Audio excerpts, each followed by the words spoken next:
Nice to meet you. I'm Erin Sky Kelly. I'm Carrie Blakeney. And we host the podcast called Get the Hell Out of Debt. As soon as you say the word debt, I think you just scared people away. We're not scary, everybody. We're fun. We discuss relationships and life, but mostly money, in order to help you get the hell out of debt. You're going to hear from us, you're going to hear from experts, but most importantly, you're going to hear from you, people just like you who've gotten completely debt-free or become financially free simply by following a very easy system. Right here where you found this podcast, look for us, Get the Hell Out of Debt.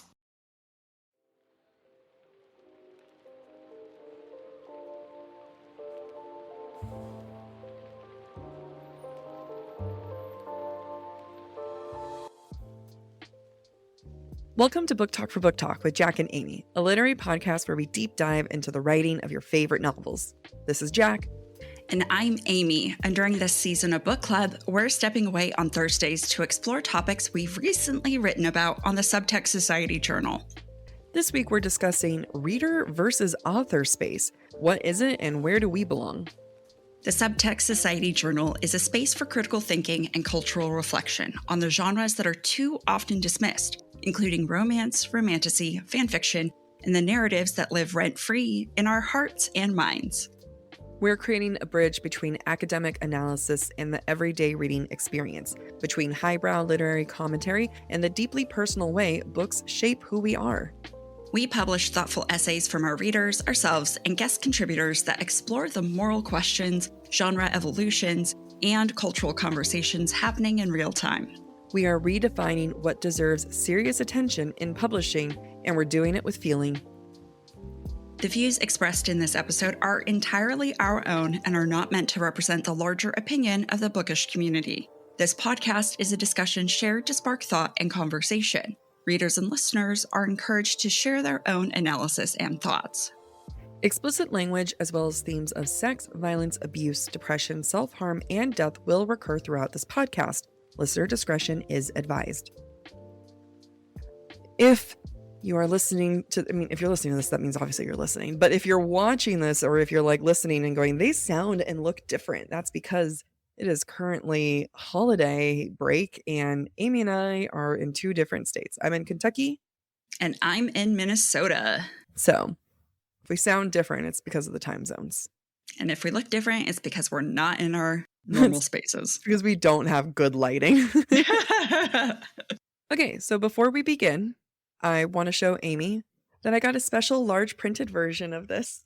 Oh, it's a picture of us. From our photo shoot for the podcast. And I'm going to frame it and put it on my wall.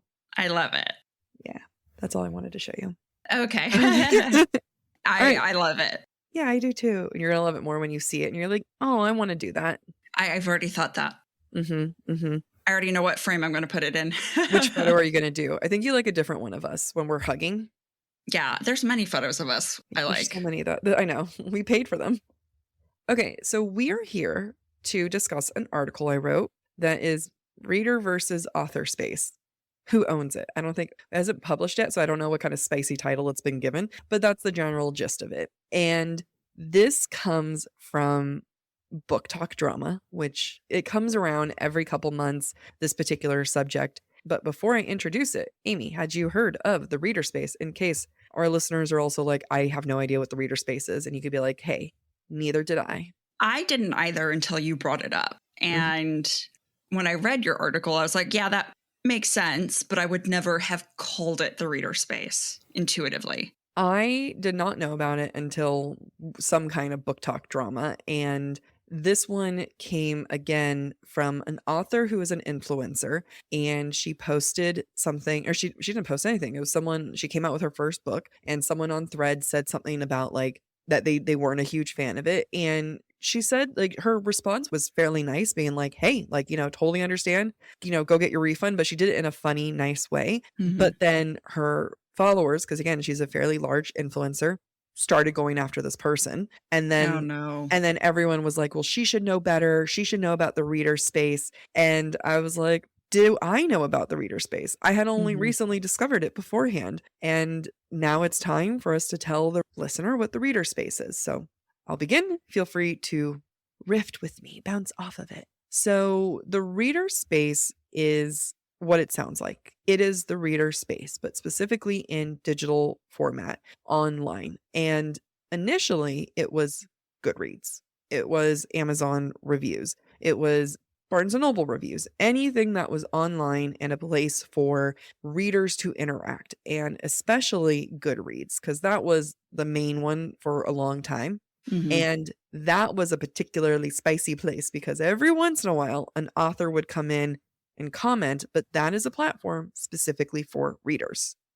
Yeah. I mean, think about it this way. For a long time, movies, books, they've been reviewed by magazines like newspapers. And that was the only place to get like a sense of, is this a good book? Should I read it? Or it's by word of mouth through people you know who might have read it.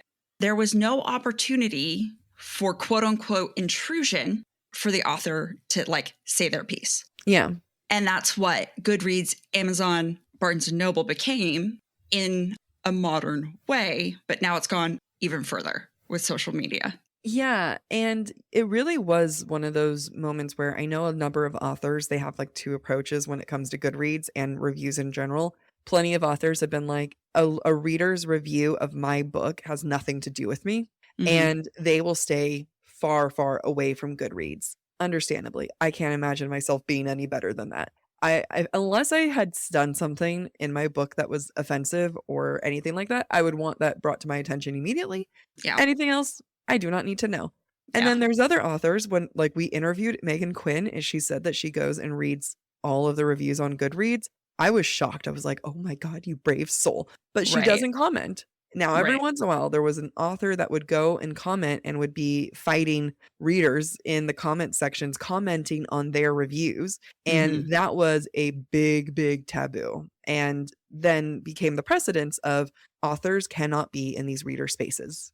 I remember one book I looked at on Goodreads to get a sense of whether or not it was a good book. And there was a 5-star rating. I was like, okay, what does the 5-star rating say? It was the author themselves saying, I hope you really like my book. Oh, no. That's cringy. That's cringy. Yeah. Was it a big author? Was it a big book? No, it was not. I mean, But still, it's cringy. Yeah, and I think it's stuff like that that prevents people from flourishing as authors.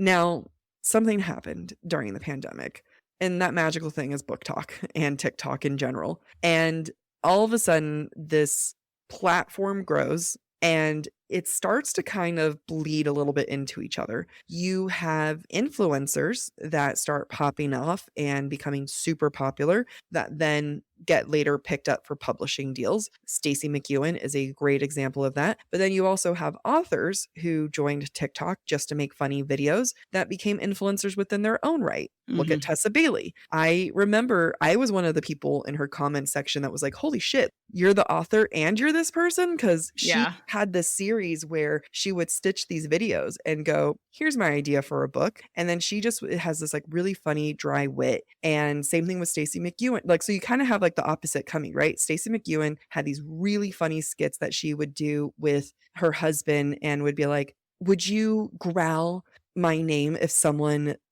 threatened my life? And he'd be like, I'm not gonna fucking growl. Like, what does that even mean? And she's like, you and I interviewed her, one of the funniest people we have ever spoken to. And that is knowing that I'm talking to you, who I think is one of the funniest people. But like Stacey is just another. She's on another plane of existence. Yeah. And then her book gets picked up and she has a whole other series that you and I still haven't read yet, but we read her Forbidden Alchemy book, and that you would never guess that that book, which is amazing and devastating, would be written by the funniest author. But you have this magical thing happening where it was just such a like Wild West moment, right? Like you just had everyone out there saying these, just like talking, and it didn't really matter if you were an author and an influencer. You were kind of both. Yeah. I mean, we saw it happen in real time to our friend Kate Golden, right? She had reached out to us to promote her self-published book, and we didn't really know anything about it at the time. We're like, yeah, sure. We'll read it and we'll talk to you. Yeah. I mean, we really got an email out of the blue. Yeah. And then overnight, she had created... Loved it. We loved it. But like before it had even become really available, she had created videos about like, because she missed her characters, she created aesthetic videos that popped off. Yeah. And so all of a sudden she has 10,000 Goodreads reviews, and all of a sudden she's got a major traditional book deal. Which was so exciting I mean, it's funny. We really did see that happen in real time because we developed a friendship with her. And so all these incredible things were happening and she got picked up. And then, she had to not self-publish the second book, even though it was ready. And then, all of these are getting put out. And now she has another book deal for another 3-book series. And then she had a contemporary romance. And this woman is incredible and honestly prolific. And you have this moment and people were eating up authors' promotions of their own book. Genuinely, like people would love it when all of a sudden they're just like, there was a couple ones where they'd be like, get ready with me as I tell you about the time that I accidentally slept with my boss before work. And people would be like, oh my God, like I can't believe that happened. And then it ends with read my book at blah, blah, blah. And everyone would be loving it. Or you'd see this like an aesthetic video that has like actual clips or I was about to say lyrics. I've been listening to a lot of Taylor Swift, but like snippets of the book where it's like he growled at her and choked her while saying I love you, right? And everyone was like, I need more of these books. And it was this I loved it. I love that time because it was kind of like this wonderful symbiotic relationship where authors are a presence for the first time because writing is a solitary act. Writing is, even though you have your editors and you have, your agent, but you talk to them for a little bit and you're busy editing, and authors don't really get a lot of face time. But now here they are with a personality, with a voice, with humor, and they're able to actually say, hey, here's my book idea. And people are in the comments saying, yes, I want this. I need this. And then people are now reading books that they love and then they're creating videos about it. And it was working together. Yeah. And I think that must be so gratifying as an author. Not everybody posts reviews when they enjoyed a book. Yeah. And this is the case no matter what your field is, no matter what type of work you do, no matter what type of artist you are. The negative comments or reviews are speak louder and are more frequent maybe than the positive. And so what a wonderful way for creators, for authors, people who are just starting out, who need a boost of self-esteem to get positive feedback that encourages them to keep going. And I think you and I have an interesting kind of parallel to this. And, we're not published authors yet. We're working on it, but we have this podcast. And me as a reader, when I go to Goodreads, and if I were to leave a 4-star review rating, that's a good review for me. Like I liked it. I enjoyed it thoroughly. Like that is not a bad thing for me at all. Like I'm just, all right. Like I enjoyed this a lot. I see a 4-star review for the podcast. I'm like, where did we fail you? What did we do? Why isn't it a 5-star? Why did you even leave a review if that was the case? You know what I mean? And it is like a really weird moment where it's like me, the giver of the review. No, 4-star, should be proud of it. Me receiving a 4-star, wrecked. Yeah. Well, that's the overachievers in us. No, I didn't know. It is a weird thing hearing it where if you got a review and the review isn't, you weren't completely good enough. Yeah, I'm hearing the overachiever now. Yeah. I'm like, no, but like when you're told you're completely good enough or you didn't excel. Okay, yeah. I'll give you my, here's your therapy bill now. I know, right? No, you're just trying to make up for the therapy you just paid for. Yeah, it's true. Even Aylin would pause to catch her breath. We'll be right back. There is nothing scarier in LA than going somewhere, needing to dress up, and not knowing how far you're going to walk and what your shoes are going to do to your poor feet. That is why I knew how to get dressed up, wear comfy shoes, and wear my VI Very Intelligent Dress Ramona by Vionic. I am so in love with my Vionic Uptown sneakers. I got a second pair and put them in my car so that no matter the situation or how far away I park, I've got comfortable shoes to walk in. Not only do they have really amazing sneakers like their Gabby sneakers, but their VI heels are a timeless classic pump that are also very comfortable, but it helps balance out that polished look. And you know what? Every single shoe they have is going to be the most comfortable shoe you've ever owned. And that's because Vionic has exclusive VO motion technology that sets them apart. They began revolutionizing medical orthotics, and they've used that science to make shoes that help you feel comfortable and confident all day. Buying these are going to be a breeze because their website makes the whole purchasing experience very easy, and you're going to love them. Even though Vionic does offer a 30-day guarantee. Wear them, love them, or return them for a full refund within 30 days. However, good luck because they're about to become your new favorite shoes. I love mine so much. I made my mother try on my Vionics while I was visiting her this weekend and said, "You must buy these." I'm surprised you got to keep them. She didn't take them from you. Luckily, my feet are smaller than hers. Use code BookTok at checkout for 15% off your entire order at vionicshoes.com when you log into your account. It's a one-time use only, so buy yourself those shoes, buy your mom those shoes, and use that code BookTalk, BookTalk. I decided to start taking a GLP-1 because it was the final missing piece to my comprehensive wellness journey. Last year, my health was going to be my main priority. And for me, my wellness goals include energy, consistency, and long-term health. And Brello was able to bring a provider guidance that has made this process feel very supportive and legit. What's so great about Brello is the focus is your long-term health. Your provider is committed to a sustainable approach to your wellness. Brello focuses on habits, education, and provides that structure for you to ensure that longevity along with provider oversight. I've used other services before, and Brello is the only one that has their provider call me and actually talk to a real human being who is able to answer my questions. But beyond that, you also get access to an amazing private online community for support and accountability. Brello also has an easy-to-use app to track progress. It manages reminders and stays on top of renewals. Everything's managed online, making it easier to stay consistent over time, and the medications are delivered to your door. Brello has clear upfront pricing with one flat monthly cost. If you're approved for a GLP-1 plan, they start as low as $133 per month with a 3-month commitment. Go to BrelloHealth.com to see if you qualify and explore their GLP-1 plans, starting at $133 per month for your first 3 months, plus access to their app, community, and wellness classes. That's BRELLO health.com. All patients must meet with a healthcare provider prior to any medication being prescribed or dispensed. Any medications ultimately dispensed to a patient will be done pursuant to a valid prescription from a healthcare provider. Compounded drug products are not FDA approved. FDA does not evaluate compounded products for safety, effectiveness, or quality. Compounded medications are not reviewed or verified by the FDA for safety, effectiveness, or quality and are not FDA approved. Not available in all 50 states. I mean, every once in a while we have to go through our reviews. We stopped looking at reviews a long time ago. Many moons ago. Many moons. Luckily, the most offensive thing, knock on wood, as far as I know that we've said on the podcast, is that art of female characters who are particularly short with male characters who are really tall sometimes doesn't look always right because they make her look too childish. And that's the fault of the artist. Mm-hmm. That was the most controversial thing we said, and that was something that we got a lot of flack for.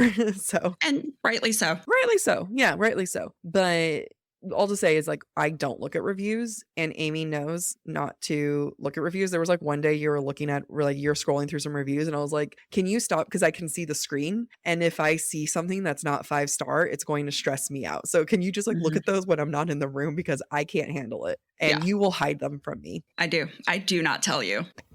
Yeah. There was like one you read one time, you're like, we got it was like one of the early ones. And I was like, what did they say? You're like, they said that you were mean to me. And I truly believe that they confused us.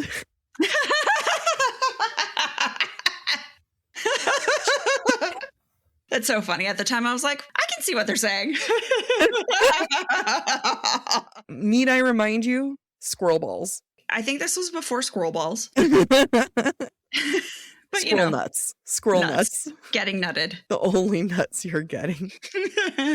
Okay, back to the subject at hand. So you get this amazing symbiotic relationship, right? They're working with one another. And just like all good things, it kind of takes a shift because what started off as this fun, organic thing, we're all trapped in the house. We're all stuck in pandemic. Some people are just making general commentary who turn into big authors. People are excited to read their books. Authors are becoming their own influencers. And then, like all things, that is at its core a business, it has to take a business turn. And that's the same thing with authors, where it then became from, oh my God, here's this really great idea, to they're still doing the same thing. But the difference is that for me personally, readers are starting to become aware of, oh, wait a minute, you need me to watch this, to buy your book. And then it becomes, oh, you're not just saying this fun story idea. You actually want me to buy your book. It goes from, oh my God, let me tell you about the time I accidentally slept with my boss, to people going from like in the comments, this is amazing, to, oh my God, this isn't even real, is it? Like you're just trying to promote your book.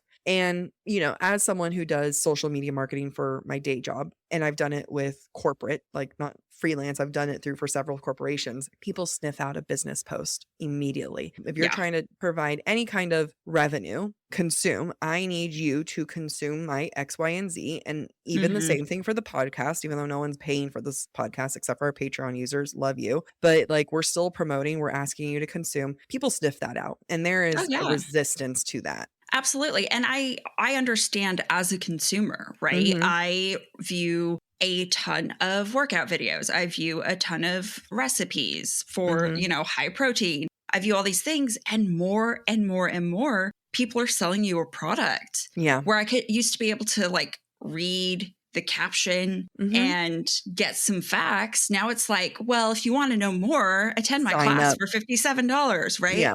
And it's like, damn it, social media used to be educational, and now it's really just about selling us something. You are expected to, on the corporate side, in the business side, we know that you have like 0.3 of a second to get someone to register your brand. And because we will automatically scroll right past it. We have ad blindness. And within social media marketing, there's this thing called frequency, and it's about how often you want someone to view your ad. Outside of social media, a frequency of like once a week is kind of high. And think about it like on TV. If you were to see a TV all the time, once a day is kind of high. You're like, oh my God, I'm seeing this commercial again, because there's fatigue to frequency. It could be 5 times a day for social media, and that is not crazy high frequency.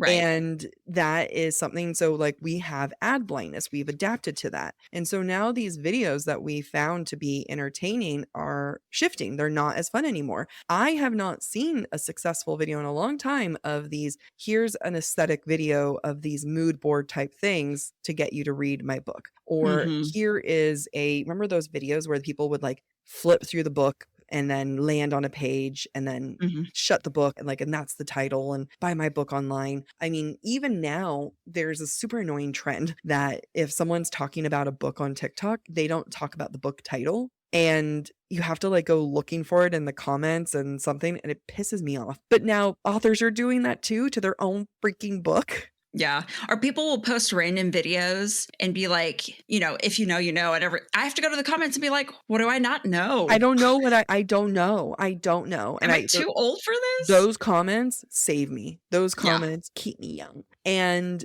the problem with this, right, is that authors found success with promoting themselves with these fun, quirky videos. You have one video that does well. Suddenly your book is now charting on Amazon Amazon charts. And we interviewed Emily Rath, author Emily Rath. So cool. Loved her. And she said like, all of a sudden I would catch my book charting again, or the sales go up. And she was like, oh, which video talking about me has gone viral? And it's needed, right? And so traditional publishers start picking up these authors.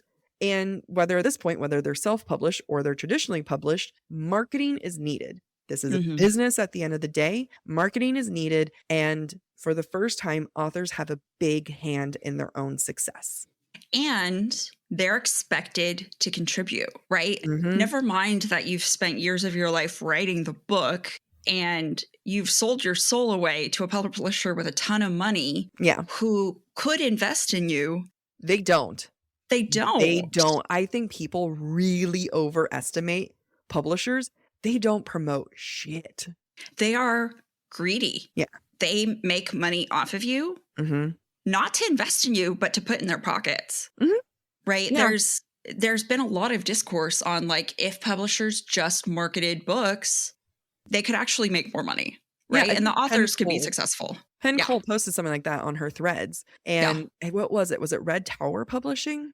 Yeah, she said something to the effect of like 75% of their books or 70% of their books became bestsellers. And that's because they spent more time and money in promoting marketing dollars, essentially. Yeah. And publishing industry is notorious for not doing that. And now that they're picking up these influencers, these popular self-published, look at Quicksilver, look at Callie Hart, these books that have done phenomenal on their own, and they're expected to continue. It's now a vicious cycle. It's now you cannot be an author and not try to have a social media presence and continue promoting. And now that we're friends with these authors and we see them, they're posting every single day. Every time I see a post by Kate Golden, I hurt for her on the inside, just in like how much she posts per week and how much work that takes. And I know people can pay freelancers to do this stuff, right? And they probably do. She hustles. She hustles. Yeah. She puts in so much time for her to promote her books. And when we say we hurt for her in the way that we're proud of her, of being like that. Yeah. Because that's also because people don't know of the way that she hustles with writing her books too. Her other personal life. Like, if you can just even Kate Golden, that woman is inspirational and terrifying. And if superheroes exist, if we find out that there is such thing as demigods, wouldn't be Kate surprised. Golden is one of them. I would not be surprised in the slightest. But even like Hannah Nicole Mayer, who we're also friends with, she's posting new content all the time. And hers are a lot of times like skit driven and like, again, like posting content, it's vulnerable. We hate it. We have to do it. We only started doing video podcasting because it was all of a sudden the trend turned to video podcasting. And then we're like, do we have to? We bitched about putting our makeup on for this. Yeah, I really didn't want to. I'm going to be honest. I didn't wash my face. I just put it on. I put on some toner and I'm going to regret it later. But I was like, I can't do it. I am barely wearing a bra right now. Okay. There is pure resentment in this and having to get dressed because we're doing it just to post clips. We don't anticipate anything for success on YouTube. We're like, we need the content. Yeah. It's for a world that is so content driven, visual. To be a blip on anybody's radar takes a lot of effort and a lot of heartache. And at that point, authors, we are at the whims of TikTok gods. Algorithm. We are at the whim of the algorithm. We don't know. The thing that nailed one of your posts that went super viral, you're then trying to recreate it and then that doesn't go as viral, but then you do one that lasts for like 2 seconds and then that goes really well. And then you do one that's like all of a sudden TikTok saying, well, the more, well thought out, the better lit, the better camera quality, the more likely you're going to succeed. So you do that and you're not succeeding, but then you do one grainy and it succeeds. But now they're having you post stories. Like, it is the most frustrating thing in the entire world to be posting and putting yourself out there and just hoping to get that one video, because we see it. We post a successful video, boom, we can see an increase in followers or listeners and stuff. Yeah. And we know when Spotify features us to a certain like demographic, because that one day we have 14,000 listens. And then within 1 hour, I mean, we'll see a huge spike in it. And then we'll be like, what just happened? And it's funny because you can actually like see them following the episodes, we're like going through the seasons. Yeah, like they're now on episode 6 and you can kind of see some slowing down and everything. So we are constantly hustling for that viral video. And now it's becoming more and more unlikely for the author to create that viral video, but for others to then talk about it. That happened with Callie Hart, where all of a sudden some reader picked it up, started talking about it, and it started trending and everyone is talking about it, promoting. But that doesn't mean that she's not out there posting every single day as well. Her stories, she's constantly posting.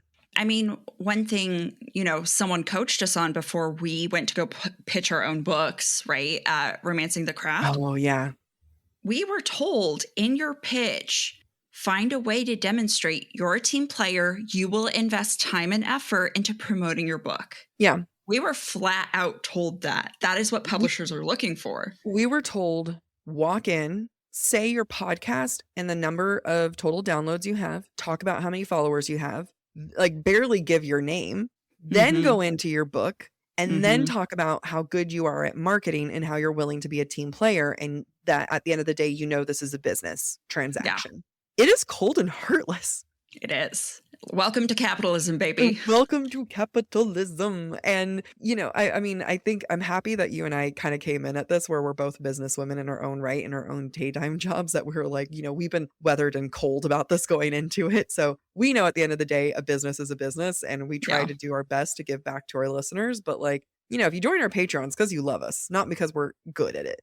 It's so true. It's so true. By the way, if you haven't joined our Patreon, for $1 a month, you can get less ads. Not even ad free. It's just less ads. We just have some that are hard baked in. If it's hard baked in, we're not taking that out. I'm sorry. We can't. But yeah, you can, for $1 a month, you can do less ads, which is a steal because we're posting twice a week. So then that's how many dollars, how many cents per episode at that point? Go do math. I can't do math right now. My brain is dead. That's fair enough. So all that to say, I hope the listeners take away from this is that marketing is hell. Yeah. Authors are expected to do that because they came into this TikTok space at the same time as the reader space. Mhm. TikTok, Instagram, this is not Goodreads. This happened at once. This merged together. This was an equal opportunity space, right? Right. So then things start to blur a little bit, right? Then it starts to become author, reader, whose space is this anymore? What are even the lanes? Because some dumbass readers out there, I'll call them out on this, will tag authors in their negative reviews weekly, almost daily. I can go on Threads and see an author being like, please stop tagging me in your negative reviews. I don't need to see it. There was a podcast who tagged an author in their negative review of them. And it's like, what are you doing with that, my man? Yeah. Everyone is entitled to an opinion. Mm-hmm. Nobody has to listen to it. You're not entitled to people listening to it, especially the author. Yeah. And especially when you're dragging them into this, because you can't tell me you're not doing that to try to get them to say something. Absolutely. You're trying to get that author to comment so that you can screenshot it, so that you can say, oh my God, guess what they said? And you are therefore inviting them into that conversation. And yet authors cannot do that. They cannot comment. It is a well-known thing. You do not comment on reviews. So now you have more and more reviews popping up on Threads, on TikTok, on Instagram, and authors have to now avoid videos about their own books and comments about their own books. And that is hard. Every once in a while, someone will tag us in a video and I'm always like, what's this one about? And we've gotten a couple negative ones before where they were responding to a video we said and they were being negative, and that actually made me laugh pretty hard. But it is really hard to have to dodge yourself online. And I can only imagine when it's when you have hundreds of thousands of readers.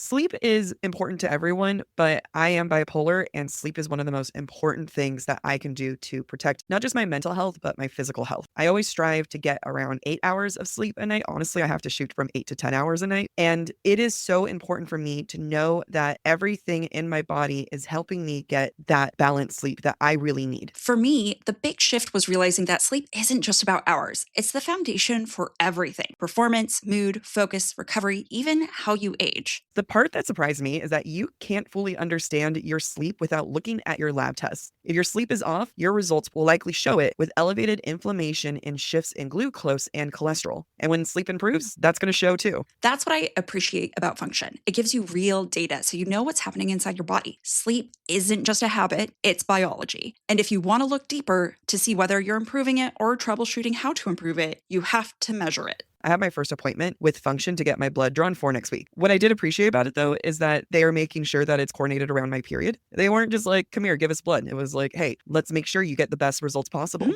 Be like Jack and own your health. Start by understanding what's happening beneath the surface. Function gives you access to 160 plus lab tests each year, including advanced markers for heart health, inflammation, stress, hormones, toxins, and more for $365 a year. Learn more and join Function using our link. Visit www.functionhealth.com/BookTok or use gift code BookTok25, that's BOOKTALK 25, for a $25 credit toward your membership.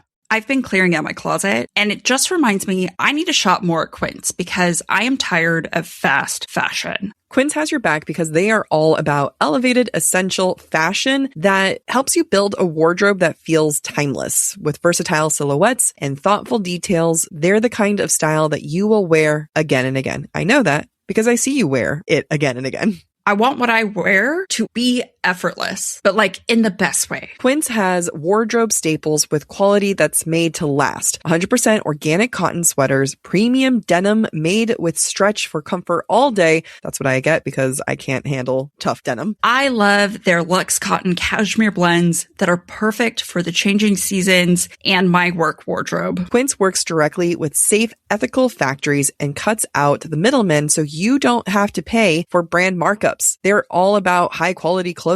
Quince uses the highest quality materials like 100% European linen and organic cotton. Everything is built to hold up season after season so that you can wear them again and again. Refresh your wardrobe with Quince. Go to quince.com/booktalk for free shipping on your order and 365-day returns. Now available in Canada too. That's QUINCE.com/BookTalk, BOOKTALK, to get free shipping and 365-day returns. Quince.com/BookTalk. Grab a snack, stretch your legs, and listen to this while we plot our next move. Right. And I saw something recently that, it made me question, because I'm a cynic at heart, to what extent are authors being exploited? So I recently saw a post about someone who wants to open a bookstore in their small town because there aren't romance bookstores. I think I know where you're going with this. And the person said, if my husband said he would fund me opening a romance bookstore if I can get his favorite author, Rebecca Yarros, to comment on this post. So everybody and their mom starts tagging Rebecca Yarros. And Rebecca Yarros, sweetheart that she is, responds, well, guess it's time for you to open a bookstore, which is cute. But that video went viral. At the expense of Rebecca Yarros and requiring action of Rebecca Yarros. Right. And I don't even know to what extent the romance bookstore dream is real versus is that person just trying to get clicks? I don't know. I also don't know. Like I was trying to I saw that and I was rubbed the wrong way by that too. And I also was like trying to put myself in Rebecca Yarros' shoes. I don't know this woman. Yeah. I don't know what she stands for. Yeah. I don't know if she's MAGA. Like I don't know if my values do not align with her, because the last thing I would want is like, I'm going to create a bookstore, but I'm going to get rid of the queer section. You know what I mean? Like, Right, no, right. like I am not going to support that. But now you look bad if, if you're not like supporting a romance bookstore or supporting this person. And there's a million reasons why I myself would not want to associate with someone with my brand, because at that point, an author is a brand. When you and I started this podcast, we went into this where I was like, Amy, we are a brand. When I was 16 on MySpace, I knew, I was like, this is my brand, what I'm putting out there. And you have to be so aware of that. And that was an exploitation of Rebecca Yarros' brand. 100%. And you know what? If she opens a romance bookstore, I hope it's the best romance bookstore ever. Yeah. Because she got what she wanted. Yeah. And I hope that Rebecca Yarros doesn't come to regret it. You know what I mean? Like that she took a risk by doing that. And again, authors don't owe us anything. They already put out their work. They already made themselves vulnerable.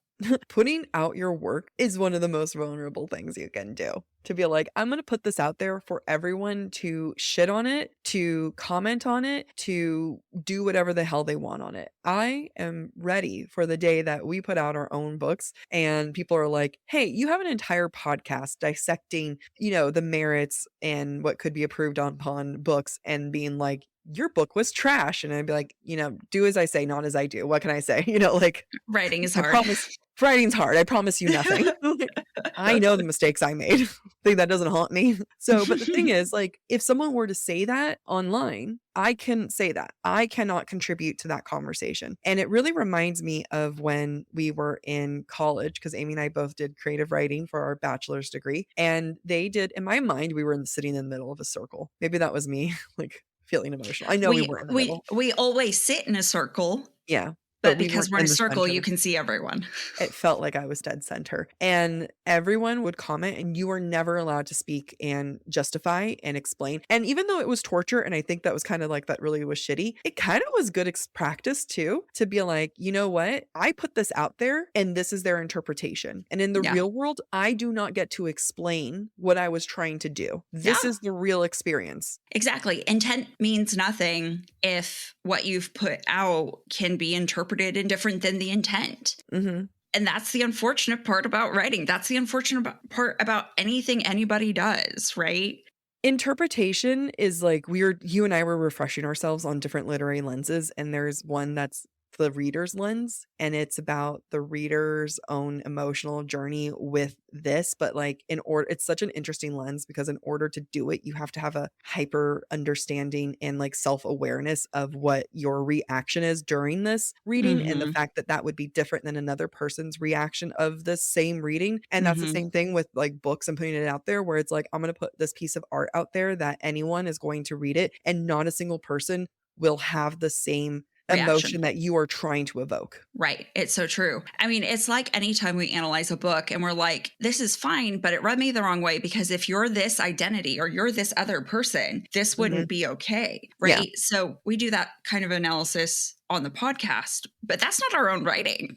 No. And you and I try to say all the time, if there's a book that you and I just are not jiving with, if we're just not mixing with this book, right? We try our best to be like, you know what? I just might not have been the right reader. And that's okay. And sometimes, not any book that we've discussed, but like, I think out there was one book where I was like, this just isn't good. But like, for the most part, sometimes you're just the wrong reader. And unfortunately, online readers and reviewers, they don't take that. They don't take the grain of salt with them. They do not take the nuance of it. They don't look at the intention of the author. And it then becomes, here's a review, and I'm going to put it out in the same neighborhood. Because imagine it that way, right? Like, we are all living in the same neighborhood. That is social media. That is TikTok. That is Instagram. And we all have the right to be in that same neighborhood. You can't say that TikTok is a reader space and think that authors can't be a part of it, when authors have to be the one freaking promoting their own book. Like, you can't claim that space completely. Yeah. Let's go back to the Rebecca Yarros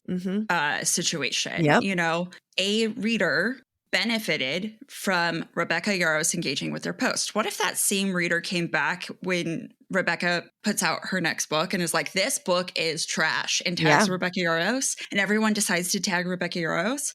A, not cool.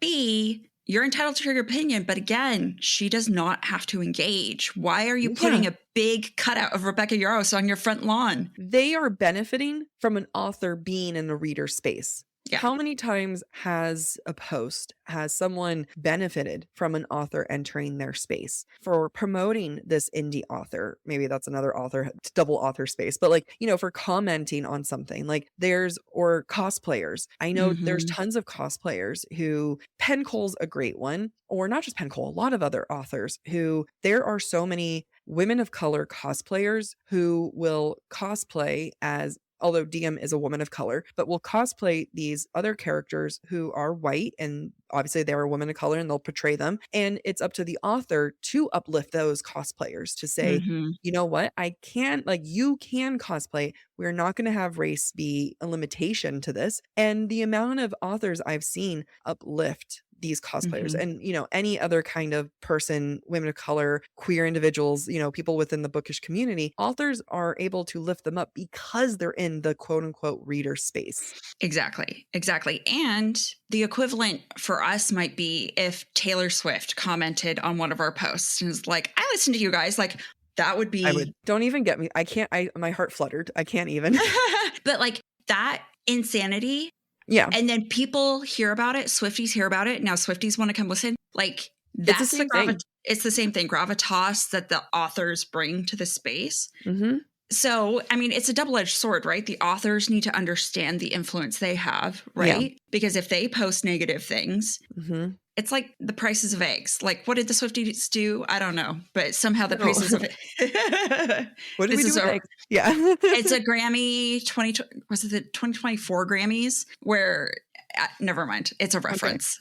I know there was something to do with eggs, but I can't remember. But I think Yeah. that's a great transition to another instance of something that I saw where going back to the author who made the comment saying, hey, you don't have to like my book. Feel free, take it back.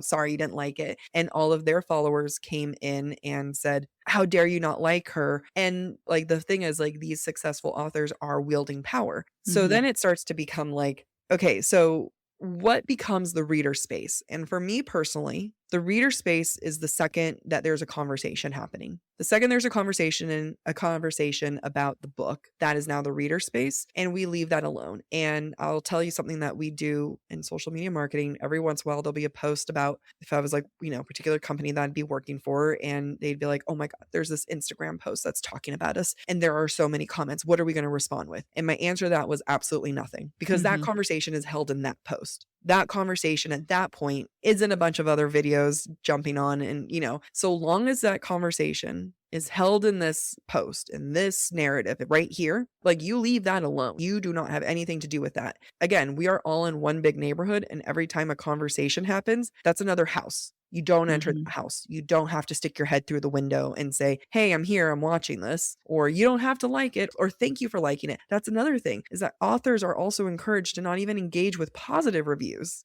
of their book, which is hard. I love engaging with positive things when people talk about the podcast. I'm like, tell me I'm pretty. It's so contrary, though, because they have to promote themselves on social media. The algorithm favors you if you engage, but you're not allowed to engage.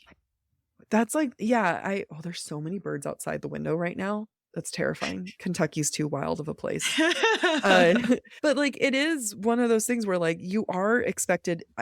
Okay, this is actually interesting, because the more you engage with content, so like with the podcast, when we're engaging with ACOTAR content, not even Throne of Glass. So like right now we've been exclusively engaging with Throne of Glass. We're about to hop into Silver Flames. We have to drop all Throne of Glass and only engage strictly with ACOTAR related content. Because when we if we only engage with this content, whatever we put out will kind of match with the algorithm, right? So how many of these authors are not getting their big viral videos because they're trying to avoid, like you just said, Amy, you're smart, because they're trying to avoid content that has anything to do with them, because it's not their job to.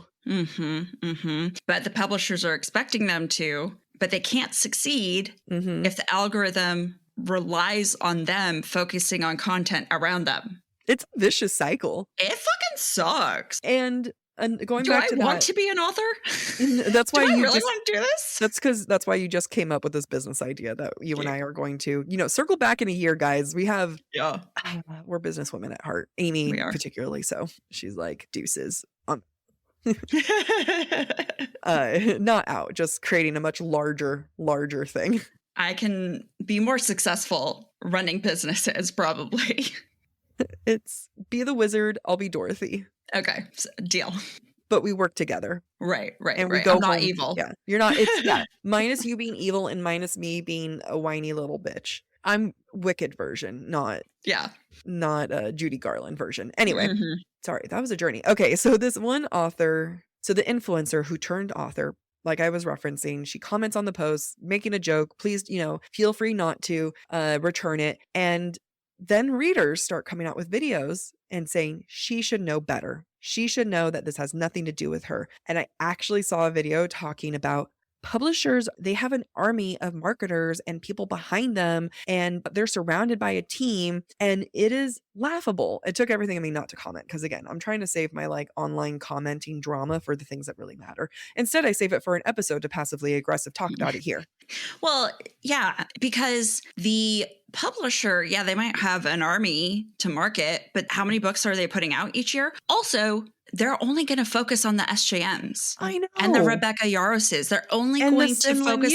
Right. They're going to focus on the ones that are proven to make money. Sinlin Yu got a bunch of hype this past year for their book Manacled, because at one point Manacled was the highest read fan fiction on AO3. And it had millions. It was a baked in success. As you can't guarantee anything, but as much as baked in success could be, it was, right? Right. And again, you don't have a team behind you. You don't have a team of marketers. You don't have a team of people who are working and hustling for you. You have an editor, you have an agent. Those two don't work together. Those are two different entities that are, the agent helps you get the editor, and agent kind of helps you, with the publisher and everything. And you can run things by your agent, but ultimately your editor is going to help determine what's going to make it in the book. And that's it. Like, you're not working with a team of people. And even the people who are the PR people, authors don't always have time to interact with them. It's funny enough, you and I interact with them fairly regularly for the podcast. Right. And I mean, we have more direct contact with the PR people than we do with the author most of the time. And I learned when we were at Romancing the Craft that if you're in a traditional publishing, house or imprint, your editor is also trying to work on the marketing. Yeah. And so you have to trust your editor, who is their craft is writing, to help make marketing decisions for your book and convince other people to market your book. Like, that's a lot of work for one person, and they're doing multiple books. They're not doing just your book. They are not doing just your book. Your book is one email in a long list of emails they need to send. And again, Amy and I have every single day, we have a bunch of emails from a bunch of different PR people from major publishing companies. Getting published within the big 5 does not necessarily mean anything, because our inbox is inundated every single day by all these PR people from large publishing companies, which makes us sound so fancy. They're like, have you heard about this book? And then the next email will, like 5 emails later, will be from the same person talking about a different book. Yeah. And we can't respond to all of them. No, we genuinely do not have time to even respond saying thank you, no thank you. Right. We are so inundated. And that doesn't even include the people who are self-publishing, who are doing their own PR, who are reaching out to us. Like, it's a lot. And we would love to promote. We would love to talk to these authors. And I wonder if people are even interested in this, because this is a little bit of behind the scenes, and I hope they are. But you and I have talked to publishers, and there is a certain type of almost like deal where it's like, I want some of your big authors, but I will talk to 5 of your debut authors to get to one of your big authors. And that's part of that's business for you, baby, and it's like in the best world, in the best, best case scenario. I mean, I would love to be talking to these new authors. You never know who you're going to have. I mean, and not even in the sense of like, they're going to be the next Hannah Grace, which is funny because we were her first podcast, and then she blew up. And then she blew up. Which was incredible. And I was so proud of her. But like, we would love to uplift voices and be able to say like, yes, it's incredible. But we are also a podcast who is trying to be successful, and we are a business within our own right. We know when we cover a book that only has 400 reviews on Goodreads, that is not going to get as much screen time or listen time as anything that we did with Rebecca Yarros, with SJM. And when we do that, we are actively losing money. And we are aware, and we have made those choices and that commitment to lose money, because each ad that you guys are skipping through, it's okay to skip so long as you're listening to the episode, it's fine. But each ad that you're skipping through is something that we are getting paid for, which keeps the podcast alive. So Amy and I made the conscious decision to uplift these authors, but we can't do that every single time, because again, we are a business and we are trying to make this sustainable and be able to afford the editors, to afford to be able to do more. And we can't, we don't even pay ourselves. Damn it. Plot twist, it's an ad break, but we promise it is still canon. This show is sponsored by Liquid IV. If there's one truth about this podcast, it's the fact that I will always have Liquid IV in my hand, which it currently is. It is Liquid IV in your hand. Liquid IV helps replenish electrolytes and essential vitamins. And let me tell you, after being awake for nearly 24 hours yesterday, what did I drink when I got home last night? It was Liquid IV. Liquid IV has all the B's for you. That's essential vitamin B's, B3, B5, B6, B12. And if you think that's not enough, it's also an excellent form of vitamin C. It's what makes this the go-to hydration. Liquid IV is the only sugar-free hydration product on the market clinically demonstrated to hydrate faster than water alone. All you need is 1 stick of Liquid IV, 16 ounces of water, and you are on your way to hydrating more than water alone. I have to say, every single one of my purses has a Liquid IV stick. Powered by Liquid IV HydroScience, an optimized ratio of electrolytes, essential vitamins, and clinically tested nutrients that turn ordinary water into extraordinary hydration. Liquid IV is even backed by a scientific advisory board with real experts and real science. I'm not saying I'm a scientist, but I am telling you, I got really drunk and drank a bunch of Liquid IV, went to bed, and I felt fine the next day. With 0 sugar, 3 times the electrolytes, and 8 essential vitamins for sugar-free hydration, you just can't say no. Let me tell you, I just got their white peach flavor and I am in love. Rehydrate with science-backed hydration from Liquid IV's Hydration Multiplier, sugar-free. Tear, pour, live more. Go to liquidiv.com and get 20% off your first order with the code BookTok at checkout. That's 20% off your first order with code BookTok at liquidiv.com. BookTalk. One of my confessions is that in my 20s, I got docked with overdraft fees all of the time. The pain of my 20s and overdraft fees. If we had Chime, everything would have been different. That's because Chime isn't just another banking app. They unlock smarter banking for everyday people like you and me with products like MyPay. It's not like old school banks that charge you for overdraft fees or monthly fees. It's built for you, the person, not the 1%. They even give you access for up to $500 of your paycheck anytime and getting paid up to 2 days early with direct deposit. And some of those old banks still don't do this. I didn't even know it was an option until the Chime. Chime helps you build your credit history stress-free because you're using your cash to build that credit. Earn up to 3% APY on savings. Also, you guys don't understand how great that is because it is 7 times higher than traditional banks. Chime is not just smarter banking. It is the most rewarding way to bank. Join the millions who already bank fee-free today. It just takes a few minutes to sign up. Head to chime.com/booktalk. That's chime.com/BOOKTALK. Chime is a financial technology company, not a bank. Banking services, a secured Chime Visa credit card, and MyPay line of credit provided by the Bancorp Bank N.A. or Stride Bank N.A. MyPay eligibility requirements apply, and credit limit ranges $20 to $500. Optional services and products may have fees or charges. See chime.com/fees info. Advertised annual percentage yield with Chime Plus status only. Otherwise, 1.00% APY applies. No min balance required. Chime card on-time payment history may have a positive impact on your credit score. Results may vary. See chime.com for details and applicable terms. And that's, and we do this on top of our full-time jobs. Yeah. And it is a cruel, cruel world to be any type of creator, whether you're an author, an influencer, a podcaster, whatever it is. Yeah. You're constantly reinvesting that money. And so again, I don't even know what I want to say.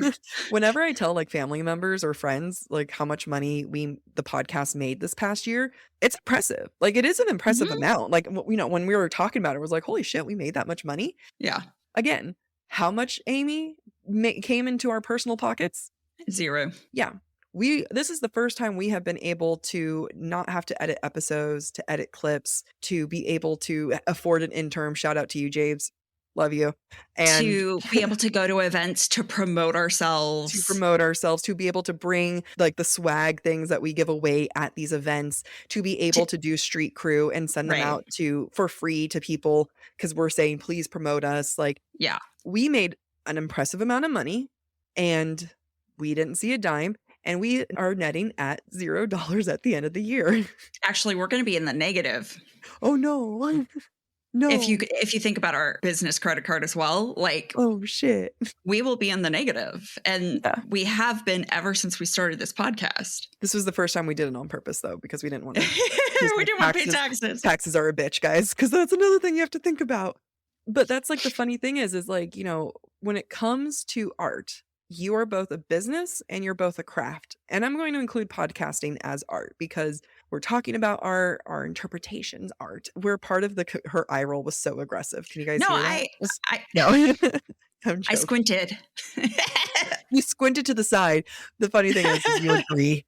But like we are putting out something, right? And you cannot put something out and think that it's going to be sustainable and think that it's going to go out into the void and people are going to suddenly magically hear it without treating it like a business. From day one, you and I treated this like a business. Before we even were making a cent, we were lying to the bank saying, yeah, we all make money. Please open a business account for us. Eventually we did, but and I think that that's kind of hard for consumers, readers, listeners, anyone who consumes this art, this media, to have to reckon with the fact that you are part of a business agreement. And social media is kind of where it gets a little messy and the assumptions that these readers make gets messy. And that's not to say that there aren't authors who are messy, who like do go after readers and start talking to them and getting into fights. And it's like, babe, no, you shouldn't be Right. doing that. Right. I think at the end of the day, to be a presence anywhere that people can view and interact with, even as a content creator, as a bookstagrammer, as a book talker, even if you never intend to write, to be someone who creates content, who makes any type of revenue, it doesn't have to be profit. If you engage with them, you're entering a business transaction with them. You are. But if you want that content, you are entering a business transaction. And if you don't want them to have your business, then don't engage. Don't send negative reviews. Don't post those things. Like, yeah, I've read books, stopped reading it, and then did nothing about it, But again, right. like you're still consuming it, and nothing in this world is for free, even Kindle Unlimited, right? And right. even if you are, let's pretend like the payment is, as a reader, your time is money. Right. Your time is money that you're not, investing in yourself, but it's also money that the author is making too. And again, it's symbiotic. It's kind of what you need to do. And it was easier when the lines were a little bit more separated and you had like good reads and non-good reads. But like we are all in the same neighborhood when it comes to social media. Authors found success for the first time making money, being able to make money and being able to live off of their own work, understanding on like the authors and the reader side and saying like, well, whose space is what, and navigate it. And there's going to be slip ups like that one influencer turned author. And I think I'm just my moral of my story is like, we should all be a little nicer to people because one day I'm going to need it. I think at the end of the day, that is the moral of the story. Like, it's the golden rule. Do what to others you want them to do to you, which is be nice. Be nice. Because even if you're not nice, negative attention is still attention. You're still promoting that person. Yeah. Whether or not they like what you have to say, there's, You posting a video saying this is a trash book, I absolutely hate it. Again, time is money. If you, the reviewer, posting that video, you're making money off of that. Don't pretend like you're not. You're trying to get that, like you're not trying to get that viral video, right? If you're posting a negative review on TikTok, somewhere out there, you're trying to get the likes, you're trying to get the views. And what will that equate to? You becoming an influencer and making money. Like, yeah, we're all part of it. The world is capitalism. Where do you fit in it is the question. And right. How do you be as moral as you can within this capitalistic world? Right. And if we're going to invest our time to promote anything, ourselves, other people, why not be uplifting? Yeah, this world is full of enough negativity. Yeah. Let our brand and let our money be spent on positive. On positivity. Giving grace, giving room to maybe you don't know it all. That one video I saw of someone saying that they have an army of marketers behind them when I was like, you know nothing. You are we have an agent. We have a podcast network. Do you think we have an army? No, nothing. No, we really don't. Our agent doesn't do shit. We love you, agent. No, we should. He doesn't even listen to us. Listen to us. Our agent comes around once a year. Thankful for our agent. So happy to have him. We wouldn't have the podcast network without having him. But once a year he comes back and yet takes 10% every single time. And like, again, why are we still with this agent? Because it comes with a name and we are part of this corporation and we are saying take 10% because we know the name that we're getting by being signed with you. Right. The reputation you bring and back us up with is valuable. Yeah. It's funny how I'm grateful for our podcast network too, but like to think like if someone was like, they screwed up with a podcast and they should know better because their podcast network we weren't media trained. We didn't know. Like, I love our podcast network, but by golly, there has been like, they signed us because we already were successful. Right. Like, It wasn't altruism. No, I don't know the rules to this. Like, I'm still figuring it out. Yeah. Maybe one day there'll be like a publishing company or a podcast network or anything else that's like, hey, we're going to give you some guidelines here because I don't like, we've been in the bookish community for over 4 years and I'm still discovering things. Yeah. I don't know the rules. Well, the rules keep changing. The rules keep changing and people aren't nice about it. And all that to say, when we publish our own books, please be nice to us. And we'll be nice to you. Okay, love you. Bye. Bye. Thank you for listening to this episode of Book Talk for Book Talk with Jack and Amy. Next week, we'll be discussing As Many Souls as Stars by Natasha Siegel. If you're enjoying the show, don't forget to rate, review, and subscribe on your favorite podcast platform. It really helps other readers find us. And of course, we'd love to hear what you thought of today's episode. Share your comments through our forum at booktalkforbooktalk.com, and we might feature your feedback in a future mini episode or in a Patreon exclusive episode. For merch and more ways to support the show, head to booktalkforbooktalk.com. You can also follow us on TikTok, Instagram, and YouTube at the handle BookTalk for BookTalk. And don't forget to join us by subscribing to the Subtext Society Journal.substack.com to get more insights into the romantasy and romance world. Bye.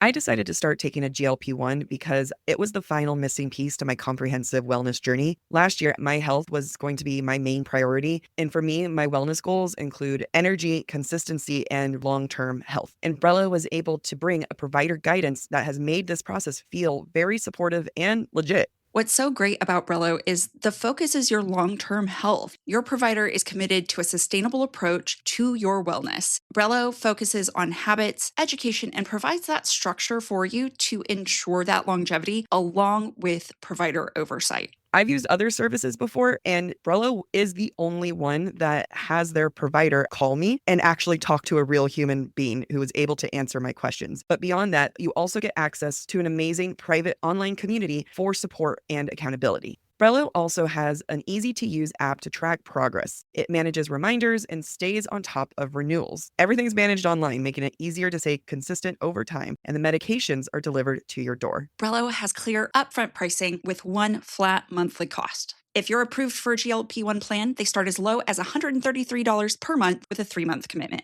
Go to BrelloHealth.com to see if you qualify and explore their GLP-1 plans, starting at $133 per month for your first 3 months, plus access to their app, community, and wellness classes. That's BRELLO health.com. All patients must meet with a healthcare provider prior to any medication being prescribed or dispensed. Any medications ultimately dispensed to a patient will be done pursuant to a valid prescription from a healthcare provider. Compounded drug products are not FDA approved. FDA does not evaluate compounded products for safety, effectiveness, or quality. Compounded medications are not reviewed or verified by the FDA for safety, effectiveness, or quality and are not FDA approved. Not available in all 50 states. I've been clearing out my closet, and it just reminds me I need to shop more at Quince because I am tired of fast fashion. Quince has your back because they are all about elevated, essential fashion that helps you build a wardrobe that feels timeless. With versatile silhouettes and thoughtful details, they're the kind of style that you will wear again and again. I know that because I see you wear it again and again.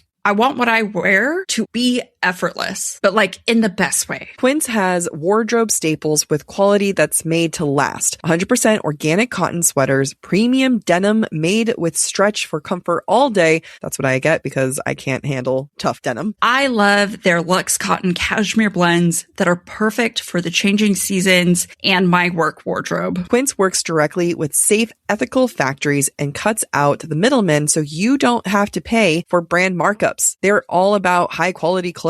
Quince uses the highest quality materials like 100% European linen and organic cotton. Everything is built to hold up season after season so that you can wear them again and again. Refresh your wardrobe with Quince. Go to quince.com/booktalk for free shipping on your order and 365-day returns. Now available in Canada too. That's QUINCE.com/BookTalk, BOOKTALK, to get free shipping and 365-day returns. Quince.com/BookTalk. One of my confessions is that in my 20s, I got docked with overdraft fees all of the time. The pain of my 20s and overdraft fees. If we had Chime, everything would have been different. That's because Chime isn't just another banking app. They unlock smarter banking for everyday people like you and me with products like MyPay. It's not like old school banks that charge you for overdraft fees or monthly fees. It's built for you, the person, not the 1%. They even give you access for up to $500 of your paycheck anytime and getting paid up to 2 days early with direct deposit. And some of those old banks still don't do this. I didn't even know it was an option. until Chime. Chime helps you build your credit history stress-free because you're using your cash to build that credit. Earn up to 3% APY on savings. Also, you guys don't understand how great that is because it is 7 times higher than traditional banks. Chime is not just smarter banking. It is the most rewarding way to bank. Join the millions who already bank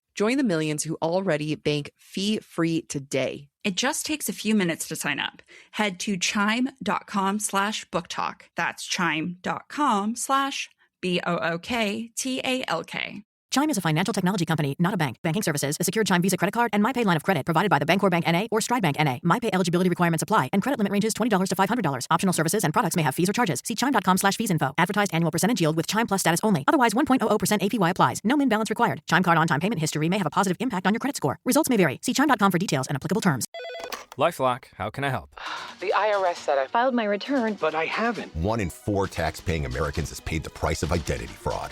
What do I do? My refund, though. I'm freaking out. Don't worry, I can fix this. LifeLock fixes identity theft guaranteed and gets your money back with up to $3 million in coverage. I'm so relieved. No problem. I'll be with you every step of the way.